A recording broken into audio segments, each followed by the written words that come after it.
जब मैं प्रार्थना में था तो मैं विषय मांग रहा था प्रभु कि क्या बोलूं, और प्रभु ने जो वचन दिया बहुत सुंदर वचन दिया। हम सब विश्वासी तो हैं, हम विश्वास करते हैं और हमारे विश्वास में कमी नहीं है, लेकिन क्या हमारा चाल चलन प्रभु के लायक है? हमारा जीवन किस तरह से होना चाहिए, वो प्रभु ने मुझे वचन दिया।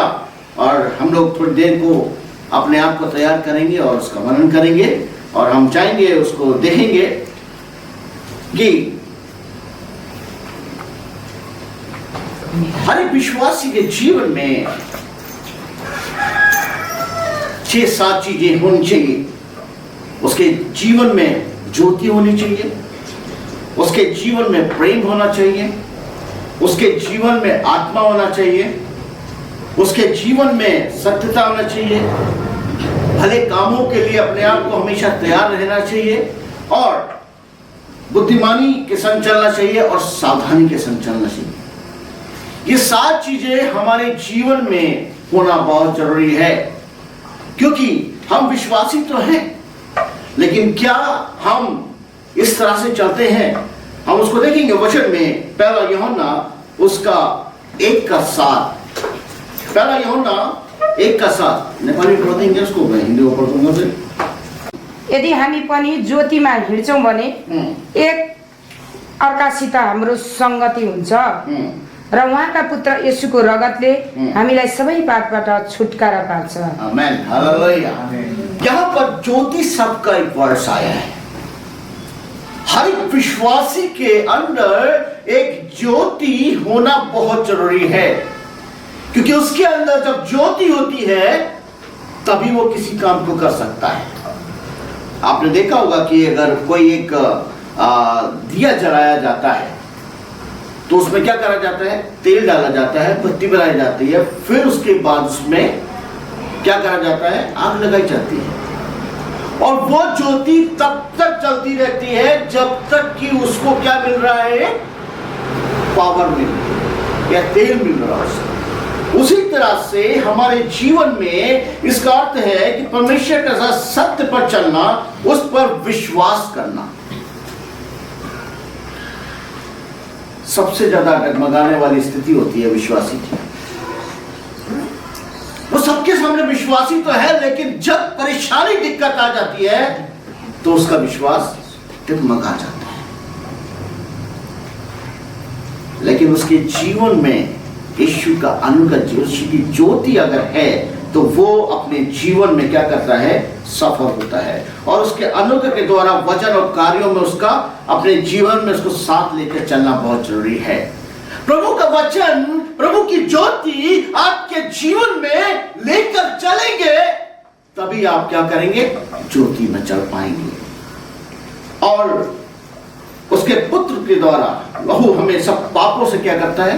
शुद्ध करता है, क्योंकि यहां लिखा है यीशु का लहू हमें सब पापों से शुद्ध करता है। हमारे जीवन में शुद्धता भी बहुत जरूरी है। यदि लोग सोचते हैं कि वो मनमानी ढंग से पाप करने के उपरांत भी परमेश्वर के साथ संगति बनाए तो वो पॉसिबल नहीं है। कभी कभी विश्वासी के जीवन में भी ऐसा उतार चढ़ाव आता है कि वो क्या करता है? गलत कार्य कर देता है, लेकिन फिर भी वो क्या सोचता है? मैं विश्वासी हूं। इसलिए अपने आप को जांचना बहुत जरूरी है। अपने आप को प्रभु के साथ चलना बहुत जरूरी है। प्रभु की ज्योति आपके जीवन में जब कार्य करती है तो आप उन सारी चीजों से छुटकारा पाते हैं कि आप क्या करते हैं? कोई भी पाप नहीं कर पाते। और जब वो आपको रोकता है तो आपकी संगति क्या है? प्रभु के संग बनी रहती है। अपने आप को हमेशा शुद्ध रखना बहुत जरूरी है। तब उसकी धारणा गलत है कि यदि वो धार्मिकता के साथ जीवन जीता है। अब धार्मिकता के संग जीवन जीने के लिए भी हमारे लिए बहुत जरूरी है, क्योंकि हम संसार में हैं, हमेशा शुद्ध नहीं रहते। हम अच्छे के संग भी बैठते हैं, बुरों के संग भी बैठते हैं। हम नहीं जानते कि किसकी संगति बुरी है, किसके संग चल रहे हैं। लेकिन जब आपके जीवन में ज्योति होती है, पवित्र आत्मा आपके संग बना रहता है, तो वो आपको अच्छे बुरे का ज्ञान तुरंत दे देता है। आपके लिए अच्छा है और कौन बुरा है। आमीन, हालेलुया, हालेलुया। इसलिए प्रभु की ज्योति हमको हमेशा क्या करती है, हमारे जीवन में सतर्कता देती है। और वो सतर्कता आपके जीवन में क्या करते हैं, आपकी संगति में आगे बढ़ाती है। परमेश्वर उसके लोगों के साथ अटूट संगति का आनंद पा सकते हैं। जब ज्योति आपके जीवन में है तो आपके जीवन में क्या है, खुशियां भी है और आपकी संगति प्रभु के संग बनी रहती है। ये देखते हैं कि इच्छा अनुसार जीवन व्यतीत कर रहे हैं अथवा नहीं, तथा उसके पापों को जो उन्होंने अनजाने में क्षमा कर दिए। मेरे प्रियो, इसलिए हमारे जीवन में अपने आप को तैयार करना बहुत जरूरी है। आगे हम देखेंगे, अगर हमारे जीवन में प्रेम नहीं है तो हम कुछ नहीं कर पाएंगे। हमारे जीवन में प्रेम होना बहुत जरूरी है। हम देखेंगे अगर इफिसियों उसका 5 अध्याय उसका 2 पद, इफिसियों 5 अध्याय उसका 2 पद, यहां पर ऐसा लिखा है, और प्रेम में चलो जैसे मसीह ने हमसे प्रेम किया। हालेलुया, जैसे मसीह ने हमसे प्रेम किया। यानी यीशु मसीह हमारे लिए एक बहुत बड़ा आइडियल है। उसका प्रेम आज हमको क्या कर रहा है, अपने साथ लेके चल रहा है। उसका प्रेम ही है जो हम उसके पीछे चल रहे हैं और हमारे लिए स्वयं को सुखदायक सुगंध के लिए परमेश्वर के आगे भेंट करके बलिदान कर दिया। विश्वासियों को अपने स्वर्गीय पिता के उदाहरण को मानना चाहिए। क्या करना चाहिए, मानना चाहिए, क्योंकि उसने हमसे प्रेम किया। तब उसका प्रेम क्या करता है, मात्र शब्दों पर आधारित नहीं है।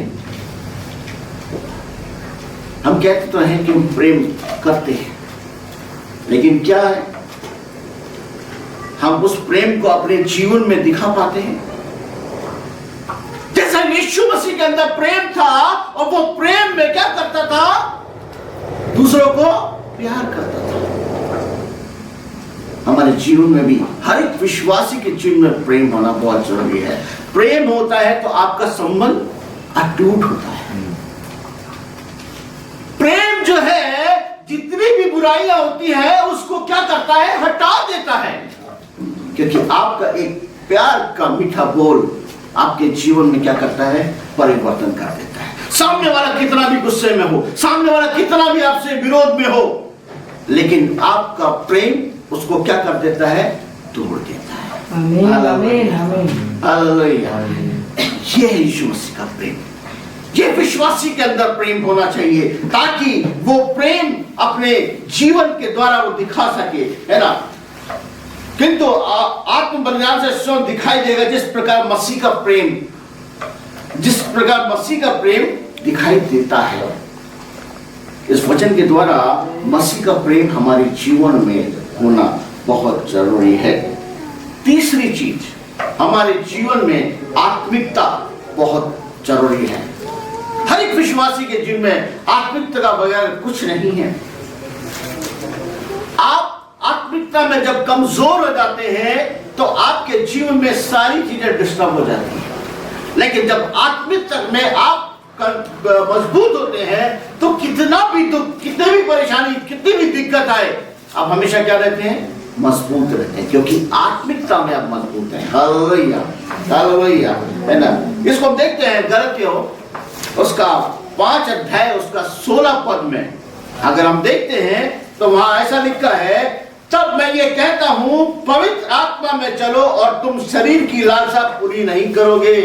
आमीन, हालेलुया, हालेलुया।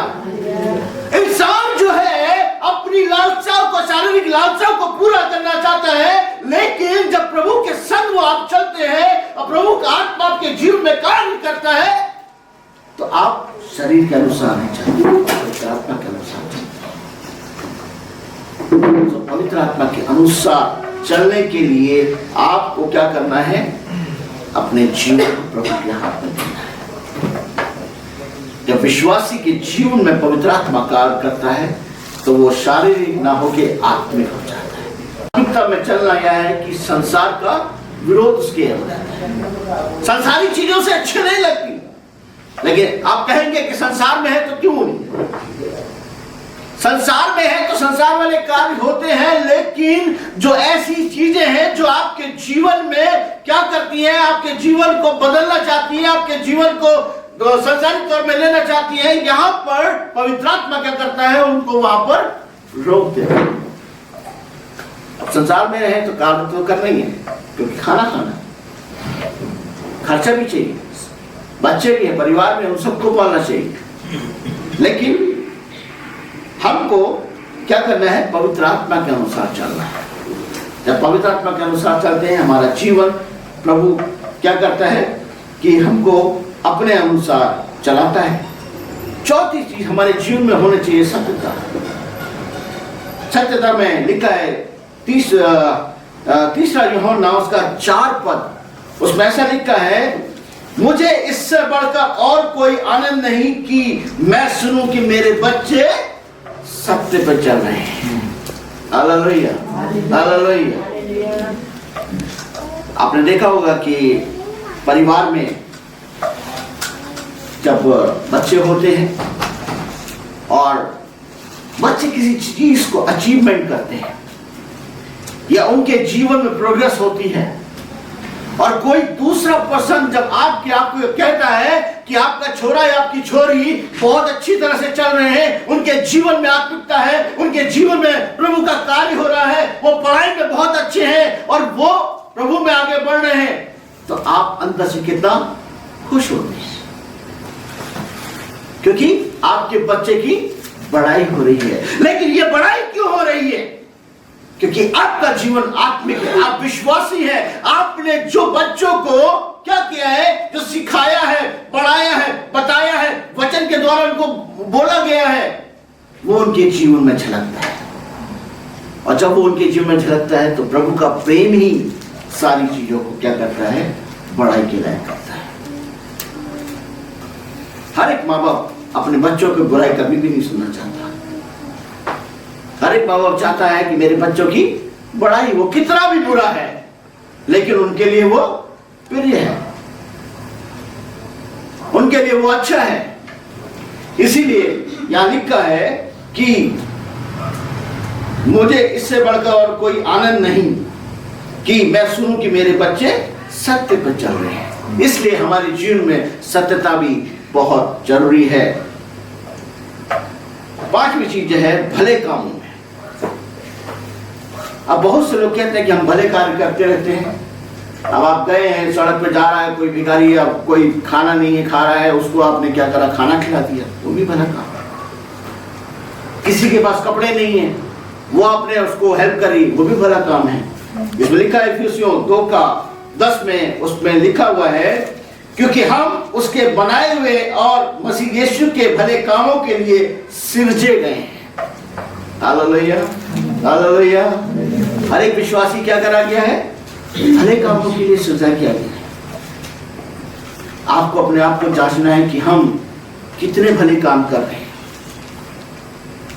क्या हमने कोई भला काम किया? और आगे लिखा है, जिन्हें परमेश्वर ने पहले से ठहराया है कि हम उसमें चले। यानी कि यहां पर विश्वासियों के लिए परमेश्वर ने एक आज्ञा दी है, वचन एक आज्ञा देता है कि हम भले कामों के लिए ठहराए गए हैं, बनाए गए हैं। हमको उसमें क्या करना है, चलना है। और जब हम उसमें चलेंगे तब हम भले कार्य कर पाएंगे। अभी भला काम हो सकता है। कोई ऐसा शख्स जो कि संसारिता में है, प्रभु का वचन अगर हम उसको सुनाते तो ये भी भला काम करते हैं। उसकी जिंदगी को आत्मा को अगर बसती है तो वो भी भला काम करते हैं। किसी की हेल्प करते हैं, वो भी हम भला काम करते हैं। लेकिन ये सब विश्वासी ही कर पाता है। विश्वासी के जीवन में ये सारी चीजें उसको क्या करती है, उन्नति के ऊपर लेके जाती है। और उसका आत्मिक जीवन क्या होता है, प्रभु के संग और बढ़ता जाता है। छठी चीज, उसके जीवन में बुद्धिमानी होनी चाहिए। अब देखते हैं कि वचन कहता है कि मैंने तुझे बुद्धि भी दी है और मैंने तुझे आत्मा भी दिया है,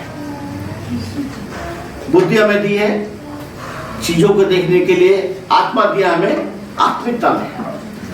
क्या अच्छा क्या बुरा है ये बुद्धि बता रही है, लेकिन आत्मा क्या कर रहा है? आपको पूरी राह दिखा रहा है। इसको हम देखते हैं कोलोसियों उसका 4 अध्याय उसका 5 पद, उसमें लिखा है समय को बहुमूल्य समझकर बाहर वालों के साथ बुद्धिमानी में चलो। Hallelujah, hallelujah. यहां पर क्या लिखा है कि बुद्धिमानी के साथ चलो।